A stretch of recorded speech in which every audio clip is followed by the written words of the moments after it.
welcome to Thursdays at 11 QT Conversations. As I've told you before, it's the highlight of my week because I get to explore topics in tutoring with some of the best tutors I know. And what's lovely is because we keep coming back, we get to know each other. And so these become ongoing conversations. And I'm enjoying so much finding out what you think and what your lives look like. But I can tell you that this week of all weeks, I majorly appreciate you participating in this conversation because you are all flat out busy. So this session is being recorded in May, mid-May, which means that it is all about exams right now. The GCSE students are underway with exams. A-levels is coming up shortly after that, I believe. And even the near-peer tutors, the undergrads and postgrads, are doing their exams at the moment as well. So this is exam season. And the fact that you guys have come to participate in some professional development, in some higher level thinking, and sort of step back from the day-to-day of tutoring and reflect on the tutoring practice as a whole feels very, very powerful to me. And I think that the theme of trust absolutely lends itself to that moment because we, being the trusted adults in the lives of our students, is more urgent now than ever. Why? Because exams are thresholds, aren't they? So they are great big scary life moments and they unlock doors. They feel big, big, big for our students. And no matter how much we, as parents and as tutors, say, life is long and there are so many routes into the career that you may want to choose and so many careers that you may well choose in your life. These exams do not define you. We know that for them, it feels like the biggest and most important thing they've ever done. And being that safe person alongside them is a privilege, is a responsibility, and is possibly slightly terrifying. So let's kick off with that concept of being a trusted adult. I'd love to hear, Sue, from you first, if you wouldn't mind. Um, yeah, it is a bit scary. They come in very anxious, and our job is to send them out at the end of an hour much less anxious. But I think it's really important to be honest with them. And like you, I think emphasizing, and I'm sure I've said this before, I always say to my students, I go to the New Forest every year. I have the choice of going down the M3, which is fast but boring, or going down the A3, which takes a bit longer, but it's very pretty. But the end goal, I'm still, I end up in my caravan in the New Forest, and that life is a bit like that. And I think getting that message across is important. But as I was saying earlier, I think it's also really important that they know that the exams are designed for them to showcase what they know. They're not some horrible trick, and to understand that each question is looking for a particular skill, and just to take a deep breath and think, what do they want me to show that I know? Yeah, I say it to my children as well, and I used to say it in the classroom. Sometimes the joy of showing what you know is its own reward. If you've done the work and if you've engaged with the material, it's actually a lovely moment where you actually get to find what's in there. You sort of get to perform. And that putting a positive spin on that can be really, really healthy. Do they buy it? Mostly. But I think that comes back to what the theme of today's talk is, and trust. By Ah, the time we've got to May, my students have known me for what, 8, 9 months. And they know that I will tell them if the work isn't up to scratch. I won't be brutal, but I will say, you can do this better. Let's have a look. Let's see what we can do. And You if want some yum yums? Ozzy, we're really, really happy to have you here. And we would love yum yums, but I am going to keep you in case they're not for everyone. Feel free to unmute yourself and turn the camera on when you're ready. Sue, I'm going to pause you there, but I'm coming back to lots of the points that you've just touched on. Thank you. yeah. And Tina and Ozzy, because you're new here, I'm just going to let you know that we invite you to jump in at any point. Hi, welcome. So Tina, do you want to have a go? I can see that you're poised to speak. Do you have any thoughts Oh, on the role of being the trusted adult? well, I think there's been a big change. I think I've always felt I've I've developed, that's one of the things that I really am proud of over the years since I began tutoring. You know, being able to sort of, I think that's pivotal anyway. I think if that rapport, that trust has to be there, or you don't, it doesn't work. But I found, I don't know if anybody else has found this, but since COVID, I think it impacted a lot on children and it affected the social skills. And a lot of parents have said they're concerned about that. And I think it's like this trust. I think that trust is, you know, they're having to claw that back. And I've felt that on a one-to-one sometimes. And it's like they're just not used to having that caring and concerned adult, which I find quite concerning in itself, really. Yeah. That they don't, you know, they don't feel they can trust the person that's teaching them. And that is, it upsets because I'm quite a caring person, you know, and I want to do the best I can and help students. And it's like that barrier there, you know, and it's something I've noticed only since COVID in the last year. Claire, does it resonate with you what Tina's saying? Sorry, I'm just trying to unmute. Yeah, I've got 3 kids. Since COVID, their mental well-being has just plummeted. Yes. I'm having, you know, ongoing issues. But even with the students and stuff, I think with the trust, I don't know whether they get this at school. I've taught in the school, so I know what it's like. Yeah. When you got that one-to-one, it's 100%. You've got to be honest. Yes. Absolutely, 100% honesty, and that feedback. I try and give feedback and say, right, and if the kid, you know, like if they're not going to do well, I kind of program it and plan it that we just focus on the simple things so that they can get that confidence as well. So I think trust and confidence links together. Yes. I think that's true. And I think also there's that piece about honesty. And so confidence that's actually grounded in reality becomes really important. Emma, I know that you have a lot of feelings on that subject. Go ahead. I feel like we talk about the same thing every week, Julia. It is about that honesty and being honest with the parent and honest with the child. And I must admit, I was quite brutal with one of my students yesterday because she just wasn't, the exam was this morning and she still wasn't reading the questions. She still wasn't, I was like, you can do better than this. Yeah. And I was really honest with her and said, if you do that tomorrow morning, you're going to fail. And she looked at me and it wasn't a look of, oh my God, you've just like been really brutal to me. It was, oh, you're being honest. Like teachers don't have the freedom to be honest like that. So I think when students hear it, they're like, this is new. This is, but it helps you build that relationship. And as you know, Julia, honesty for me is the key for everything. Yeah. Whether it's the parent relationship, whether it's the student relationship, whether it's business relationships, if you're not honest, that's what causes problems. Yeah. Indeed. I hear you, but I think that distinction between, you know, teachers don't have the freedom to be this honest.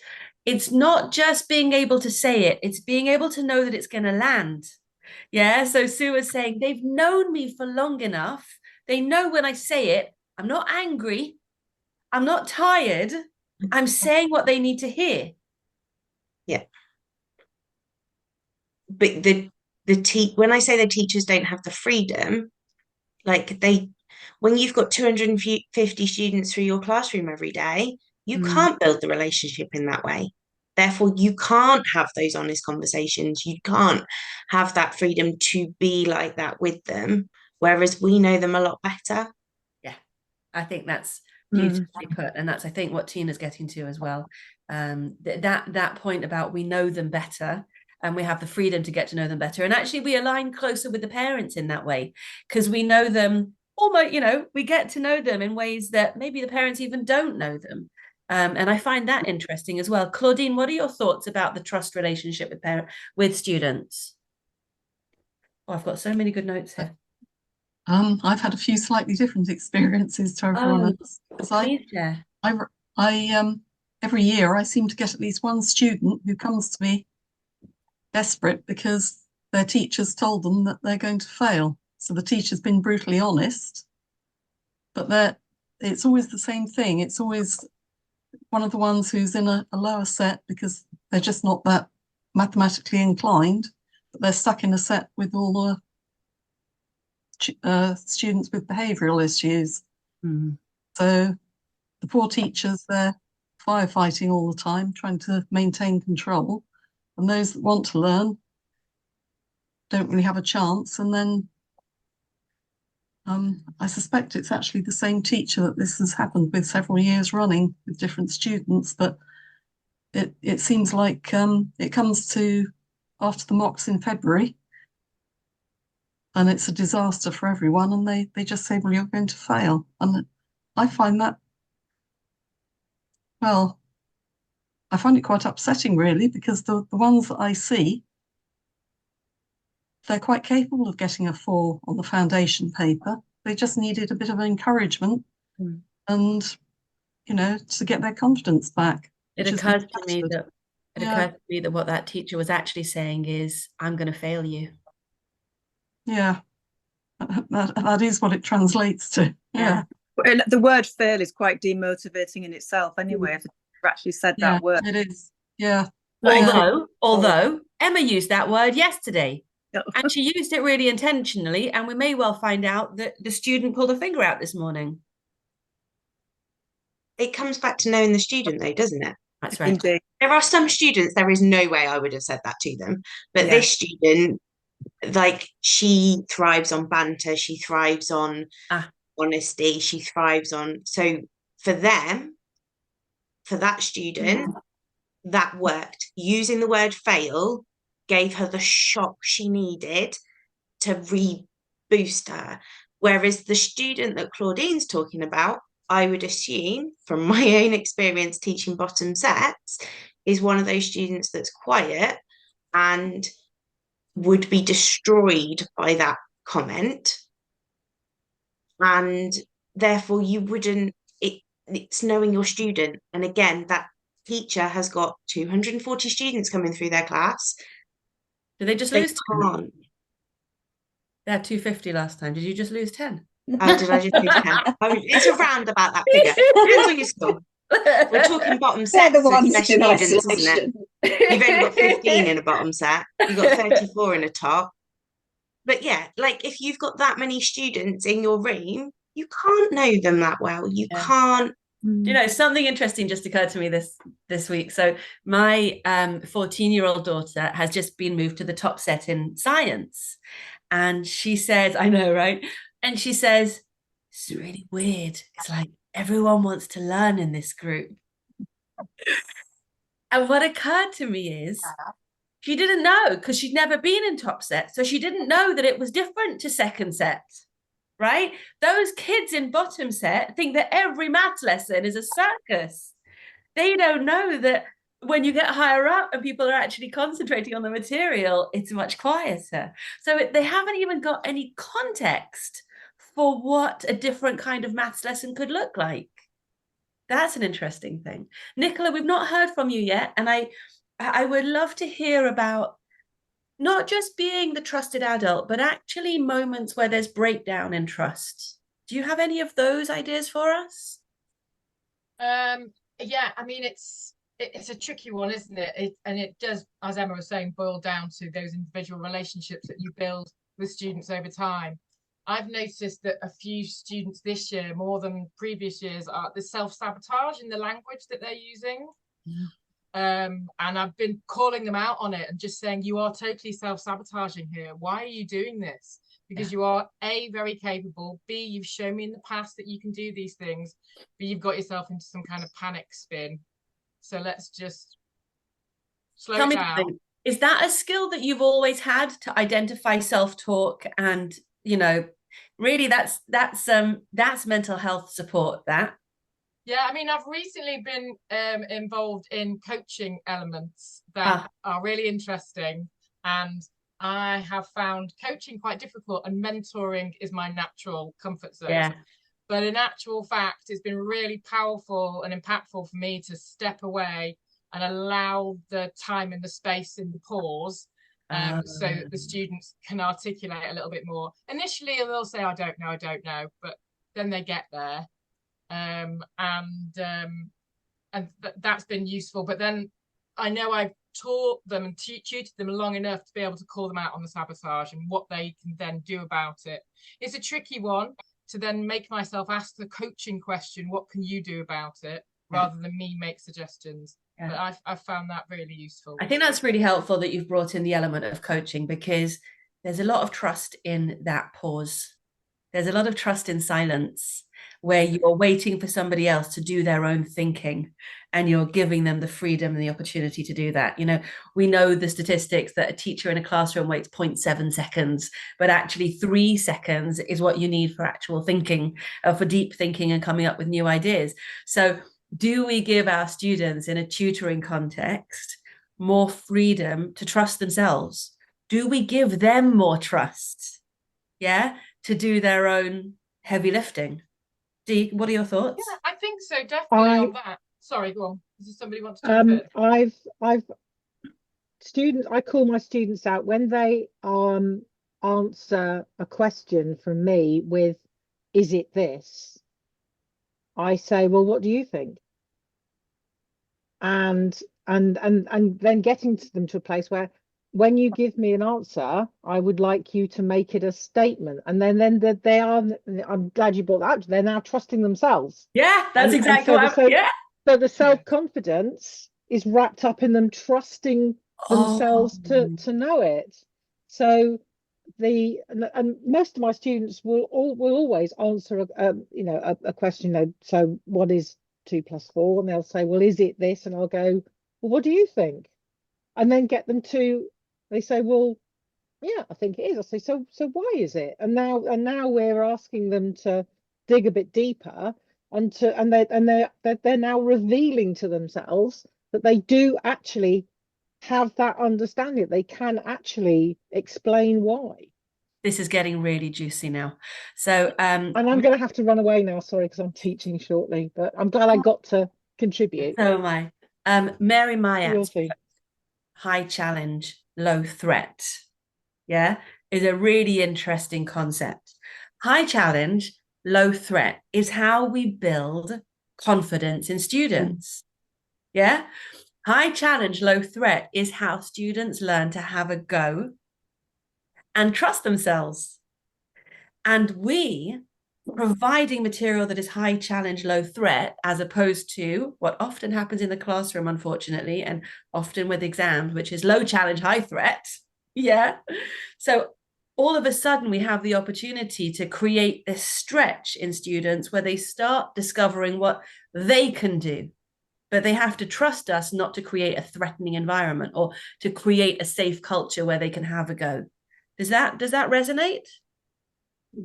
Yeah, that actually reminds me that the use of the word safe is very powerful. You know, obviously big emphasis on safeguarding, but I remember that really stuck in my mind when I was training to be a primary teacher.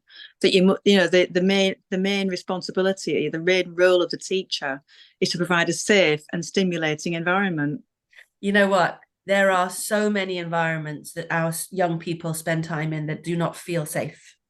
They don't feel safe. They feel overwhelming. They feel scary. They feel threatening, and it breaks my heart. I think we can all resonate. I would love to talk about. Well, let me tell you a cute story before we move on. So my 16-year-old, who has just done his fourth GCSE, is working with 3 qualified tutor members, and that's because his school attendance at the moment is about 30%, or was until exams started, and we needed to get him through this year. And we were talking on the way to an exam the other day about his older brother, our 18-year-old, who was in the COVID year for GCSEs. So his results were all teacher assessed grades, and he did okay. And my number 2 said, if that had been me, that would have been the worst thing ever. Because with 33% attendance, what could my teacher grades have said? I wouldn't have had a chance. I said to him, what do you think your tutors would have graded you? And he said, maths would have been, he said English would have been a 9. Maths, well, she's realistic, so an 8. And science, I don't know, maybe a 7 or an 8. So yeah.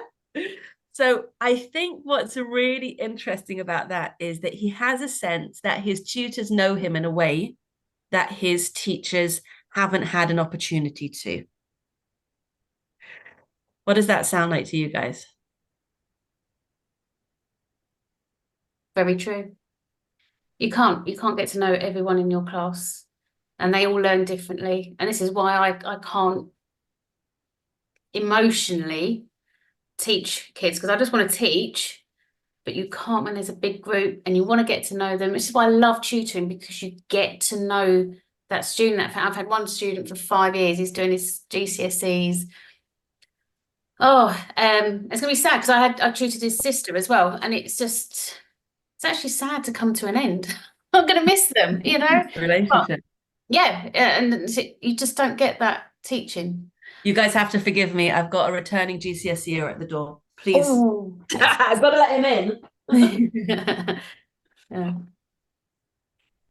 Yeah, I often think about all the students that I've taught over the years, last 25 years, and that there's an ocean of people out there that I don't see, but I know they're there. You know, all the students that have moved on.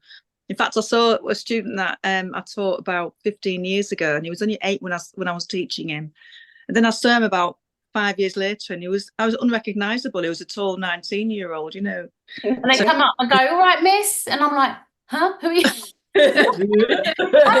Sorry, I was in the local pub down the road, and I've got students that live around, and they come up. They're the twins, and they come up and they put their arm on my head, you know, and it's just so nice. It's like, and then I've got other ones where I realised the dad was. I was tutoring the daughter of one of the dads in there. You know, it's like, and you just. But it's interesting when you see them in a different context. It's strange, isn't it? You know them so well, but it's strange to see them outside or somewhere different. Yeah. Okay, let me push you further. So, yeah, they have to trust that you care about them. And that's exactly what you're saying here, Tina and Claire, about you see them when they grow up and you have that yummy feeling. They also have to trust that you can get them where they need to go. And be realistic with where they can go. And actually know what you need to know, because let's say, for example, Nicola, Emma, you've taken on tutors that you're working with. Yeah.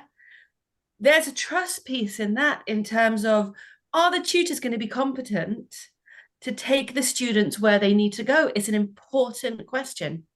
Yeah, absolutely. They've got to have the confidence in that it's, you know, the basic things like the correct specification and all of those kind of things. And these are conversations I have with parents in terms of my in-house training and all that kind of thing, as well as the positives of the matching the tutor and the student and building that really positive learning relationship that a lot of teenagers thrive from, that we're really finding is super positive. Because they're, as you say, they're closer. You used an interesting phrase that I haven't really used before. Near peer. Yeah, it's really interesting. Yeah.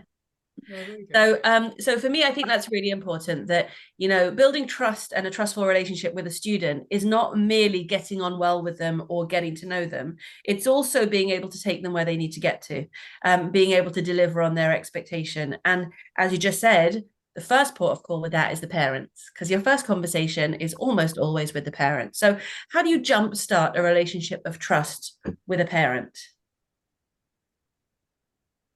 A lot of it goes on reputation referral, I think. Chatting, parents, talking. Obviously as well in your marketing and various other things. But my primary organic growth has been parents talking with parents. Emma? Talking to the parents when they come to you. My conversation, I always book a call before I've booked any student on. And my first question is, tell me everything about you, your family, your child, why you've come to us. And I let them talk, because they don't get that opportunity with educators very often. So I let them talk, and then I help in any way I can.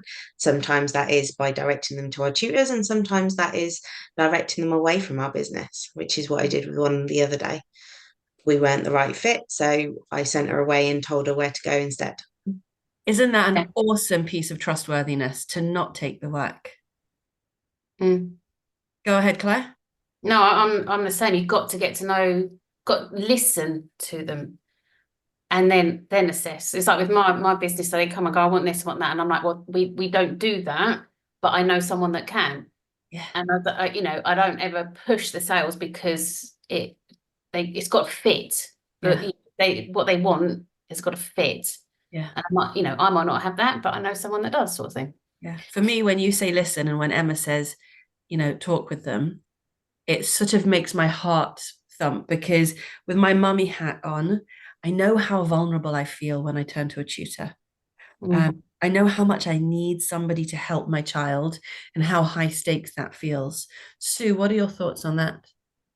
I think yes, you have to listen to what the parents say, and quite often the first thing that you're doing is reassuring parents, because some of them come to us just because they've got high achievers and they want them to achieve even more.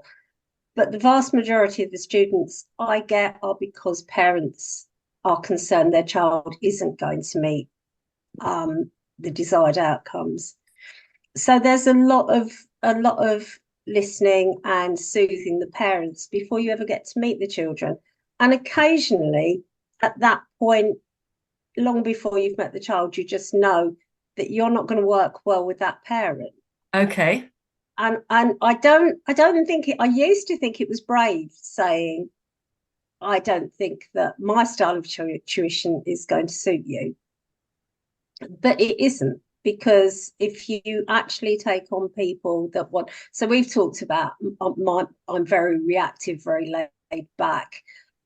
There's absolutely no point taking in somebody who wants that strict, very much scheme of work orientated tutor, because it's a miserable experience for the child. It's a miserable experience for the parent, and it will break down. And every time a placement break, I've worked too often with children who have had school placements or tuition placements that have broken down, and every time that relationship breaks down, that's a huge step back for the child. Fantastic. So there's a strong piece of alignment that we need between what the parents' expectations are, what you intend to deliver, and crucially what the child needs, right? And there are moments within our trustful conversation with parents when we have to remember that we're actually the experienced professional and the parent might be wrong. So, you may think that your child needs a hot-housed approach, but I can tell you that will break your child. And I will do my best to get them there with a gentler approach, right? Or as Emma says, you may think that your child's going to get a 7 in maths, but we'll all have a much better year if we can manage your expectations now, right? Or everything in between. So having the trust in yourself to assert what you know to be true, even if it's not right for the parents, and yet they're your client and they can absolutely walk down the high street and pick up a different tutor. So you have this sort of opportunity to help a student if it's the right student for you to help. It becomes complicated. Sue, what are your thoughts? I always have to hold in my mind this is someone else's child. So they absolutely have the right to do what they will for their child. And there are times when you see people walk away and I think I referred a few weeks ago to a parent who wanted massively more hours than I thought their child could cope with. And that's quite sad, because I know that parent will have gone somewhere else, and without doubt they'll have found somebody who will deliver a massive number of hours for a week or 2 weeks at the most. And the impact on that child will be hugely negative, but it is their child. And I think it is quite hard sometimes as tutors to step back and think, we might want to change the world, but actually we can only change the bits that want changing. Very nice. Very nice. Or it's not my place, or this is beyond my remit. I wonder whether there's a case for that in terms of supporting mental health and special educational needs. So where you guys have said that you'll pass somebody on to a different tutor if it's not within your specialism, does that often come into the SEND area? So would you pass on a student to somebody else who had a better specialism in a SEND subject?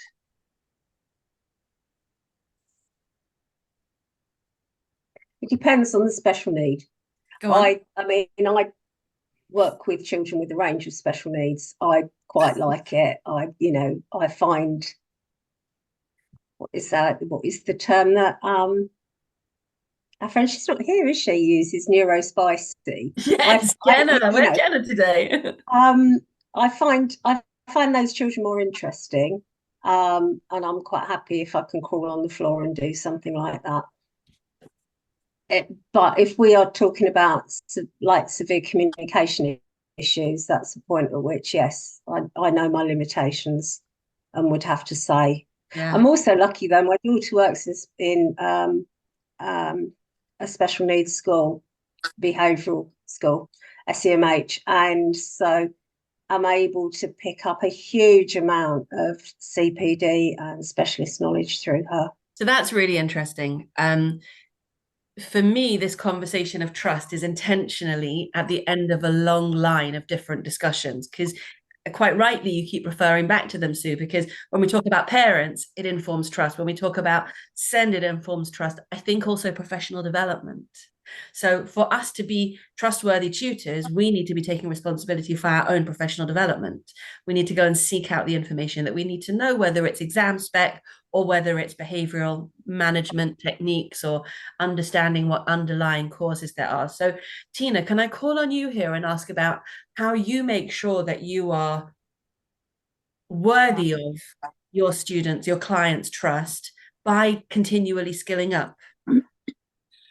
I suppose I feel like in a lot of ways I've developed as a tutor organically, reading, speaking with other tutors. I belong to various groups, and just following my own instincts, I think, a lot of the time. And I think, I've got a strong sort of belief in the importance of developing that relationship, like I mentioned before. And I think really the tuition relationship only works if there's that two-way process going on. It's like any relationship. It only really works if there's that give and take. So it can be more demanding on a one. Although I think children benefit because it's one-to-one as opposed to, especially if a child's got a special educational need. But for me, I think that's something that's always been something of interest to me, because I actually specialised in, it was called remedial education when I did my training course. So I've always kept up to date with that. It's just like natural. I think I've attended training courses. Whenever something is available, I'll attend it. It strikes me that it's a mindset then, the way that I do it. It is. I don't even know I'm doing it. I just organically. I watch documentaries, and I follow it up with. I don't know. I've got loads of books. It's like the year one teachers. I was looking at your background, your matrix system. I've got one exactly the same as that. I've had to get a load of boxes everything's compartmentalized. But I think, this is the thing. That is the thing. That's how I think relationships are successful. It's compartmentalizing and looking at and being self-compassionate. If you look after yourself and your own needs, you're more likely to build a strong relationship. You can't do it otherwise. That's very lovely. Absolutely lovely.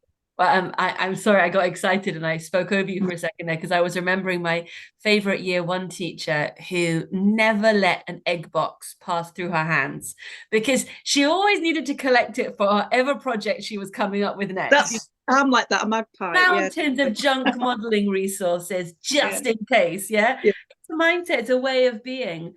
But it does occur then, for those of us who are former teachers, it does occur to me that trustful role in the classroom, so how you be a trustful teacher, is not the same as how you be a trustful tutor.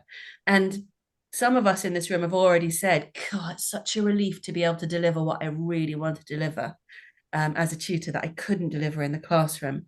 Claire, do you want to speak a little bit more to that feeling of, I wish I could give it to you as a class teacher?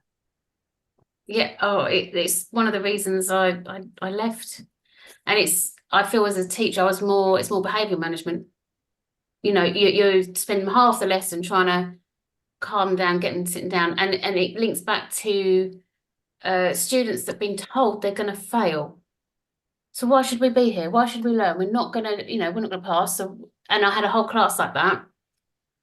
to the point where two of them were fighting behind me. They had no control. I had to have people, and I'm like, I'm not in the right environment. This is not satisfying me. I'm not benefiting those kids. I've actually heard the phrase moral injury. Yeah. Yeah. And moral injury is a phrase that comes from the army. It comes from soldiers being asked to do things that they don't feel right about. And there's a certain element of walking away from classroom practice that you sort of reflect on that moral injury. You know, in the smallest way, dangly earrings or black shoes and brown shoes. You know, I, as a head teacher, had to stand at the door and talk to children about their nail varnish, and I didn't give a hoot about their nail varnish. But I am representing the rules of the school, and I must represent and be consistent in all of those things. And of course, children need, and we all need structures, but we need meaning behind those structures. You know, those children who are saying, what's the point? For me, much of the mental health breakdown right now is the lack of meaning behind many of our expectations. No, totally. So for us being a trustful adult, all of a sudden we have to say, I can't keep shouting at you about the wrong things. I need to find a way where I can actually help you. Rant over. Tricking. Right at the beginning of this conversation, Sue said, I think it was you, Sue, about the question, the examiner's not trying to trick you, not trying to catch you out. Okay, so let's go to that for a second. This idea that when you look at an exam paper, is the question writer and is the assessor on your side or not, is an interesting place for a student to consider. Go ahead, Claire. No, I'm just this is just my total thing. It's like it's giving you clues. They're helping you identify what to answer. Like science, it's like a diagram. Don't go straight into the answer. Look at the table, analyze the table, look at the keywords. Why have they said that in that thing? They're giving you a clue. You know, they don't want you to fail. You know, they're trying to like really go, look at this, this is what we want. You know, so it's teaching the students that, and that you know, I find teachers don't really feed back on exam questions as well as a tutor does. They don't give them the time. You know, you might have one lesson assessing a test, but you know, individual students need individual attention of particular questions. So it's all about knowledge is one thing, which they can just about manage to squeeze in the years of the GCSE, but it's application. Yeah. And by the spring term, they should have the exam spec in their hand all the time. They should have mark sheets in their hands all the time. Mark sheet is actually more powerful than the test itself. Yeah, I totally agree. I'm like, well, don't ignore the mark scheme. Use it and have it next to it and learn. So I read an interesting book on child development once, and it said that one of the powerful things to teach a child is how to advocate for themselves. But being able to advocate for yourself means that you trust that the world is there to help you. Like there's two mindsets for a child. Is the world there to help you, or is the world there to catch you out? Yeah. Are the examiners there to catch you out, or are they there to help you show what you know? And having this mindset that the examiner is not against you, that the test is not there to fail you, is really profound as a place, as a way to raise children. Actually, it's a place to show off. Oh, lovely. I used to say to the kids, take your pencil and see what comes out. Yeah. Yeah. Can I be? Oh, sorry, go on. No. I'd just like to be devil's advocate for it, because I am hearing it feels like quite a lot of school bashing. Yeah, well done for calling us out. Thank you. And I have two of my three children are teachers. One works with special needs children. The other one is head of a maths department. And I see a huge amount of really good practice in the work that they do. And I also occasionally pick up students whose parents have approached one of my children and said, my child needs some extra work. Do you know a tutor? and the child will say, there is a I vested know a interest tutor? here, but I do know someone who can help. So I actually see not only one of my children's practice from listening to conversations with them, but also from conversations with the teachers, with the parents, and conversations with the children. And I do think there is an awful lot of good practice. And there are an awful lot of schools where low sets aren't chaotic. I always taught bottom set maths, and I loved it. I actually loved it, because to me that was a huge challenge to stop and to break. We communicate at the level that we're at very often, and to break things down into the smallest components I found massively challenging. So there are shocking schools out there. There are terrible teachers. I worked with one this year where I've sent letters into the school. It was that bad. But I do think the vast majority of teachers are highly professional and desperately want their kids to do well, because it's in their interests. Yeah. So let's just clarify. We are never bashing teachers. Some of my best friends are teachers. Yeah, I just think more about the system giving teachers, children, and parents their best chance to do well. Emma, go ahead. I think it's also about what I was trying to say was acknowledging the issues that the teachers are facing. Like, I am very newly out of teaching myself, and I know that when I was in the classroom, it was really hard to go against all those things. Like we said about they should have a mark scheme in their hand by May. Well, for some schools, when they're told they can only teach maths for 6 hours a fortnight, they haven't finished the content. Like, they can't be teaching them how to pass the exam because they're stuck in a system that doesn't allow them to do what they know is right. So it's not about the teacher bashing. Yeah. It's about the system is putting teachers in a position where they can't do what they want to do. And I know that's what Claire said as well. Like, when we were teachers, we wanted to do all these things, but we couldn't because we weren't allowed, or we didn't have the time, or the system wouldn't allow it. Like, it's not about teacher bashing. It's about the wider system of there is a gap, and that's what creates our job now, is that there is a gap in the system. If the system was perfect, we wouldn't be sat here. Yeah. And I think, Sue, when you say to us that 2 out of your 3 children are teachers, firstly, good on you that you set enough of a role, model that they thought that would be a good choice.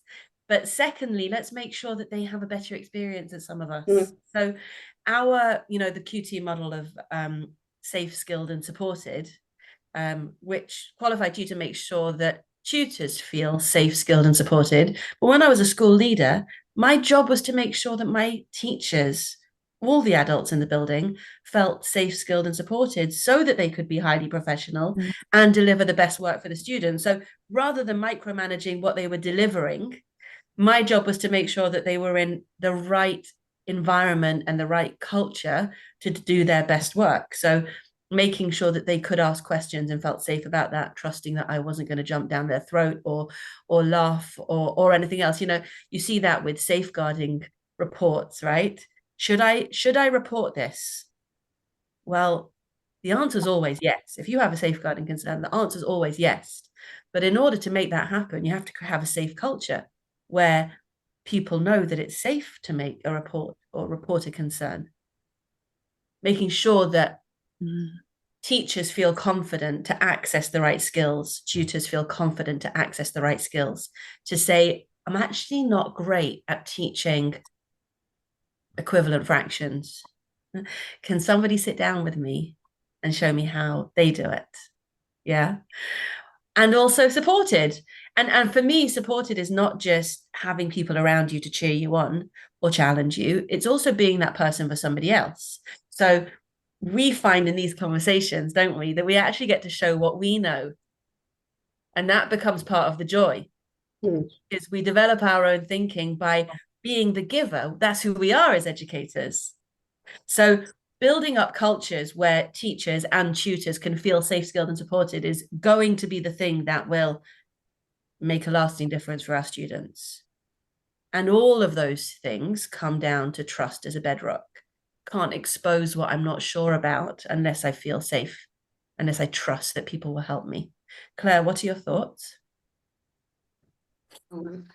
Yeah, no, I agree. I don't know what it was like, confidence as well. When I was in school, I think there was a good team of work, and we could always talk to each other. But you've got to feel safe to say, look, I'm having a problem with this, or I'm having a problem with that student, or without them then thinking, oh, you're not a good teacher, like as in the higher up people. There's always that worry. I don't know, because we know that only the best teacher, the most competent person would know what they need to ask for help with, right? That's a sign of learning, isn't it? It's a I've come from a career of science research, and now I'm teaching. You don't know everything. You're not Google. That's what I say. My 9-year-old knows everything. You see Google written on there, do you? So yes, I do science, but I don't know everything about science, and that's I love it when my students actually or someone else brings me something I did not know. I love it. How trustful is that for you to put yourself in the learning mode and let them show you something? Oh, it's brilliant, and I love it, and I say, look, even I make mistakes, and being honest with that, saying, look, everyone makes mistakes, but you learn from them. It's really important for students to sometimes see you make those genuine mistakes as well. Because they actually learn from that process, and then they kind of go, well, you fall into the same traps, or we both were looking at that question, we both missed that earlier on. So let's go back to the exam technique. Let's highlight those keywords. Let's ask ourselves those questions. What is this question really asking me to do? How do I break that down? What are the prompts? See, I love the way you've just described that, because I've heard tutors in training in the past say, yeah, I really don't know. And I show up in the lesson and we work it out together. And there's a limit to how trustful that is. Do you know what I mean? Like, the exception is what you're not sure about. And you're prepared to go and find the answers together. If you had a tutor who was modeling that lack of knowledge too frequently, it would veer into the side of leaving the student feeling a little bit unsure. Definitely. So, but jumping into the pool of letting the student inform you about what they're interested in is a great thing. I've learned this year loads about anime and all kinds of Japanese manga stuff, because we've had that back and forth, and we've had to have this sort of packed situation where we'll focus on the physics, but can you talk to me about anime for 5 minutes first? Brilliant. Otherwise that other work won't get done. So, and you did it first. You didn't use it as an incentive. No, it's something that clear his head through the process, and we found a way through with a student who's got a whole range of various learning difficulties, and so you find a pathway that works for that student. Okay, so that's exactly how I wanted to finish off.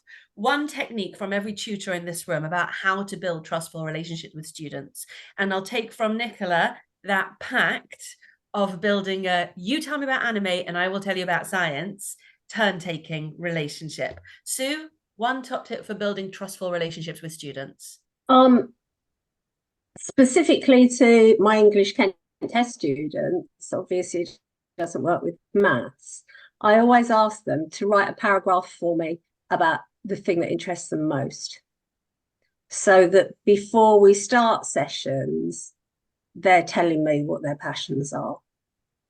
I also get to mark the work and to see what gaps we need to work with. But before we start, I already know the thing that is sort of closest to their heart.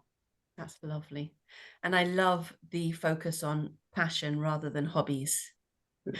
Yeah, because kids nowadays don't really have hobbies, but they do tend to have obsessions, if you ask. Yeah. That's really, really lovely. Thank you. Emma?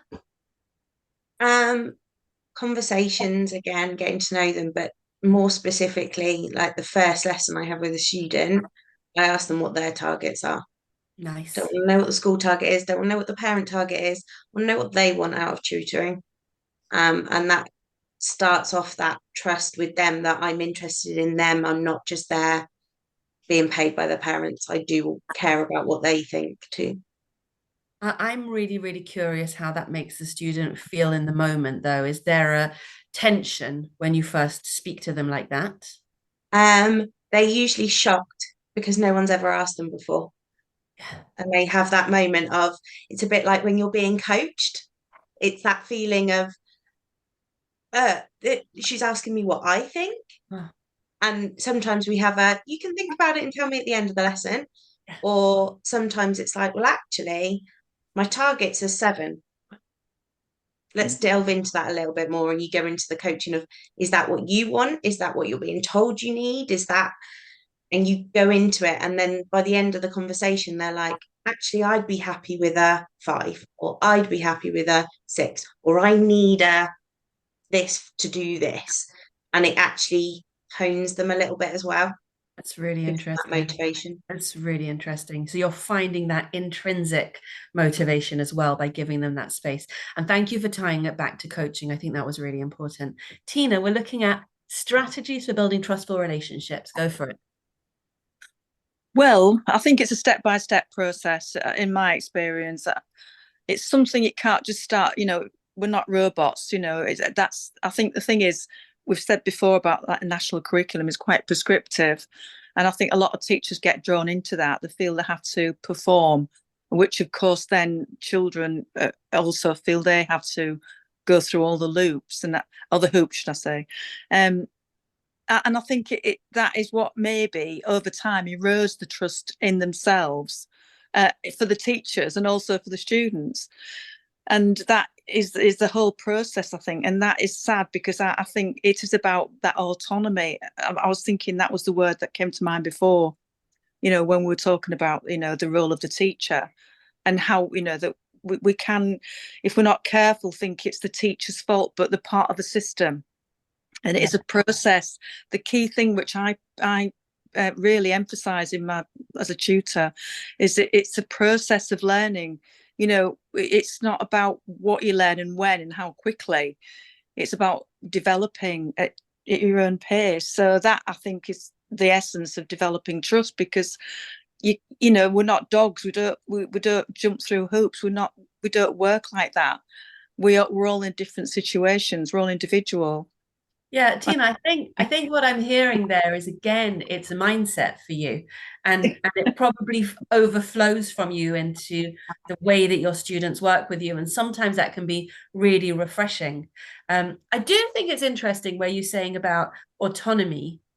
One of the challenges of a tutor is how much autonomy we have, and I would love to explore that with you a different time, because it's what makes tutoring lonely and scary. Yes. We have autonomy. It's 2 sides, like double-edged sword, isn't it? It's absolutely on one hand, but it's managing the difficult side. It's the dark. It's like feng shui. It's the dark, integrating the dark with the light. That's really interesting, and that's definitely what we try to do here in QT, is build those structures so that we don't feel like we're free falling. But I do think, because tutoring needs to say, we need to have the freedoms to go to where our students are and deliver different things. Everybody in this room does things differently. We need to find a way to build ways of doing things that don't restrict us but do support us. Claudine, what are your thoughts about strategies for building trustful relationships? Well, I agree with what Emma was saying. I think especially for GCSE and A-level students, the first session I have with them, I like to start off with more of a conversation rather than me being like a teacher and talking at them.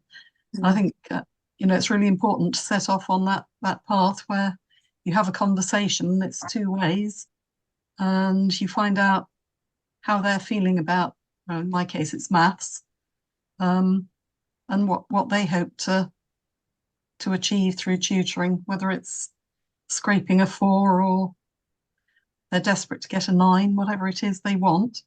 And, as Emma said, making sure that you know what they want as opposed to what their parents want. Yeah. Because they're not always the same thing. And, if you understand what they want and why they want it, so they they only need a 4 or 5 because they're going to go on to A levels and in humanities subjects, then you think in those terms. Whereas if they're planning to be an architect, that they're going to have to knuckle down and get those top grades. So so I think it also helps understanding where they're wanting to go, because you can relate the material to where it's going to come in later on. So that's very interesting, isn't it? That future planning and that sort of sense of what is the purpose here, the longer term purpose here.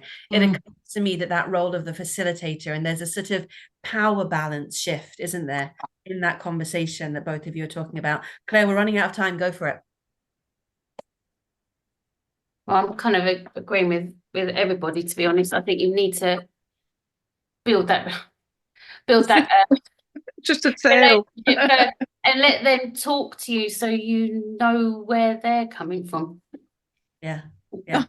Okay, I'm going to wrap up because we're 1 minute over. I want to thank you for participating. I want to thank you for carving out this time in the busiest weeks of your professional life to have this conversation. And I think that we all agree that they are pushing thinking forward, and sometimes we're saying things that feel obvious to us, but the fact that they're not obvious to everyone means that we are lifting and sort of exposing the mechanics of tutoring, and I find that fascinating to do with you. Thank you so much for participating. Thank you, Nicola. Thank you, Sue. Thanks, Claudine. Thanks, Tina. Thanks, Emma. Thanks, Claire. And thank you to Dee, who was here earlier. Thanks, everyone on LinkedIn. Lots of love. Have a great weekend.